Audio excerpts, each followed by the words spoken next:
వినాయక చవితి వరకు కూడా అన్ని కార్యక్రమాలు దిగ్విజయంగా చేసి మళ్ళీ వార్షిక వినాయక వరసిద్ధి ఉత్సవానికి జరిపే శక్తిని ఇవ్వాలని నమస్కారం చేసుకోండి. సర్వసిద్ధి మే దేవి సిద్ధిం మే దేవి చెప్పండి.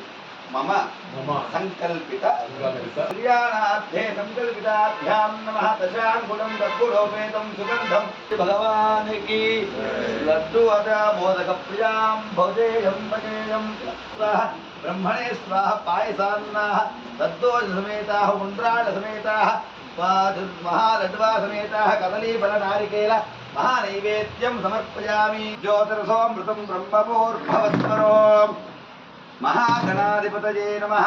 పూరకమాధాయ వేదోక్త దివ్యమన్యథా శరణం నాస్తి త్వమేవ శరణం మమ తస్మాత్ కారుణ్య భావేన. ఇచ్చిన మాట ప్రకారం గజాసుని యొక్క ఉదరంలోకి తెచ్చుకుని వెళ్ళిపోయారు. ఆ తర్వాత పార్వతీదేవి చాలా ఓపిక సమస్తమైనటువంటి ధ్యానశీలి.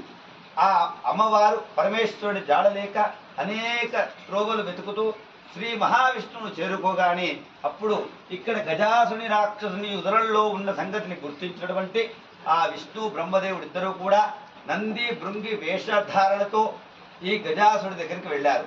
ఆ రాక్షసుని దగ్గర అనేకమైన నాట్యము ఉన్నది, భృంగి వేషంలో ఉన్నది విష్ణు బ్రహ్మాన్ని గుర్తించలేక ఆ యొక్క గజాసుడు ఏం వరం కావాలో కోరుకోమన్నాడు.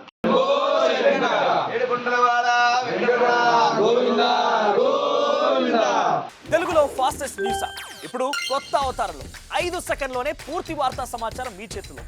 సోషల్ మీడియా ట్రెండ్స్ మీ కళ్ళ ముందుకే live TV and voice search options తో ఇప్పుడే డౌన్లోడ్ చేయండి. యాప్ లింక్ డిస్క్రిప్షన్లో ఉంది.